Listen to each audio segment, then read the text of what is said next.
আচ্ছা, বোর্ডে নিশ্চয়ই হচ্ছে আমরা একটা সিকোয়েন্স দিতে পারছি যে ঢাবির পরে খুবই, তারপরে চট্টগ্রাম, তারপরে বিউপি, রাজশাহী, জাহাঙ্গীরনগর, সাস্ট, কুমিল্লা, গুচ্ছ। এটা কি? এটা হচ্ছে এবছরের এক্সামের ডেট নিয়ে হচ্ছে একটা সিকোয়েন্স, যে কার পরে কোনটা এক্সাম হতে যাচ্ছে।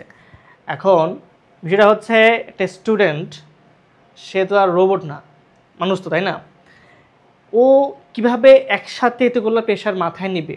যে আগে যেমনটা ছিল যে একটা পরীক্ষা হওয়ার পরে একটা মিনিমাম সময় পেয়ে যাইতো, বাট এবছর এমন একটা পরীক্ষা সিস্টেম হয়ে গেছে বা একটা ডেডলাইন হয়ে গিয়েছে যে আসলে স্টুডেন্ট যে নিজেকে জাজমেন্টে জায়গাটা রাখবে এটা কিন্তু অপশনটা নাই।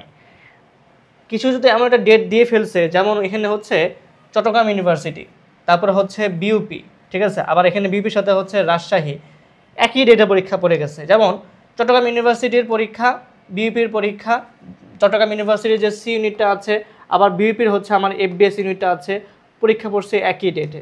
স্টুডেন্ট তারা কোন জায়গায় পরীক্ষা দিবে? আবার বিউপির হচ্ছে আর্টসের যে ইউনিটটা আছে FASS, সেটার সাথে হচ্ছে আবার রাজশাহী ইউনিটের পরীক্ষা সেম ডেট। স্টুডেন্ট তারা কোনটাকে পরীক্ষা দিবে? আবার এদিকে ঢাকা ইউনিভার্সিটির হচ্ছে যে বি ইউনিটের পরীক্ষা 13 ডিসেম্বর, ওদিকে হচ্ছে আবার জগন্নাথ ইউনিভার্সিটির যে ইউনিট আছে সেই ইউনিটের পরীক্ষা হচ্ছে 13 ডিসেম্বর। আবার এদিকে হচ্ছে তো জানুয়ারি মাসে সাস্টের পরীক্ষা আছে, তারপর খুলনার কুমিল্লা ইউনিভার্সিটি হয়তো বা ডেট দিয়ে দিবে সাস্ট, তারপর জিএসটি হয়তো বা একটা ডেট দিতে পারে হচ্ছে আমাদের নির্বাচনের পরবর্তী সময় মার্চ মাসে, ঠিক আছে। আবার এখানে জাহাঙ্গীরনগর এখনো ডেট দেয় না, তো শীঘ্রই ডেট দিয়ে দিবে। জগন্নাথ অলরেডি ডেট দিয়ে ফেলছে, ঠিক আছে। আবার হচ্ছে খুলনা ইউনিভার্সিটি ডেট হচ্ছে ডিসেম্বর মাসে। স্টুডেন্ট তাহলে আসলে নিজেকে জাজমেন্টটা কীভাবে করবে? একটা বইটা খালি পরীক্ষা দিতে থাকবে, তাই না? সো এই হচ্ছে অবস্থা, বর্তমান সময়ের আমাদের অবস্থা। তবে আসলে আমাকে এর মধ্যেও গুছায় প্রিপারেশন নিতে হবে। এটা তো তোমরা কপালে দোষ দিয়ে লাভ নাই, তাই না, যে আসলে আমি কী করতেছি না করতেছি। সো আসলে আমাকে এখন কী করতে হবে? আসলে এর সমাধানটা কী? সমাধানটা হচ্ছে তোমাকে একটা সিলেক্টিভ ওয়েতে পড়াশোনা করতে হবে। তোমাকে বুঝতে হবে যে আমি যেতে জায়গায় পরীক্ষা দিব এখানে কমন সাবজেক্ট কী কী।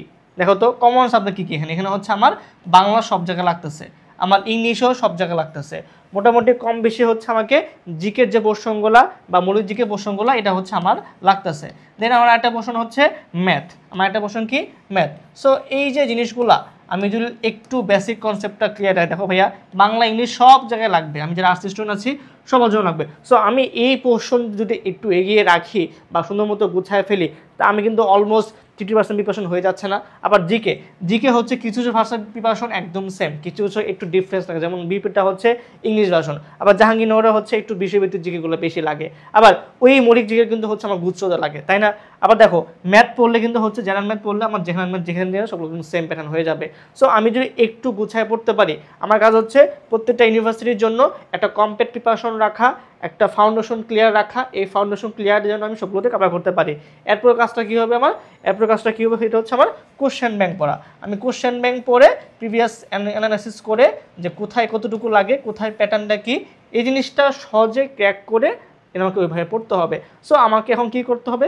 ফাউন্ডেশনটা ক্লিয়ার রাখতে হবে, অ্যান্ড দেন পরীক্ষার আগ মুহূর্ত সময়গুলোকে হচ্ছে সেই ভার্সিটি টার্গেট করে আমি জাস্ট কোশ্চেন ব্যাংক সমাধান করব। আমি কোশ্চেন ব্যাংকগুলো একটু নাড়াচাড়া করে যাব যে আসলে সেখানে কী আসতেছে বা কী এসেছিল। সো এই জিনিসগুলো মাথায় নিয়ে পড়তে হবে। তুমি বলো এর থেকে সমাধান কী হতে পারে? তুমি চাইলেও তো হচ্ছে ঢাবির পরে খুব একটা টাইম পাবা না, তাই না? বা তুমি হচ্ছে চট্টগ্রামের পরে এইভাবে টাইম পাবা না, তো তোমাকে এইভাবে গুছায় পড়তে হবে। সো এই মুহূর্তে কেউ যদি এভাবে ছন্নছাড়াভাবে প্রিপারেশন নাও, তুমি কিন্তু ভাই কোথাও চান্স হবে না। সো এই জন্য অ্যাডমিশন 25-26 ব্যাচ বি কেয়ারফুল।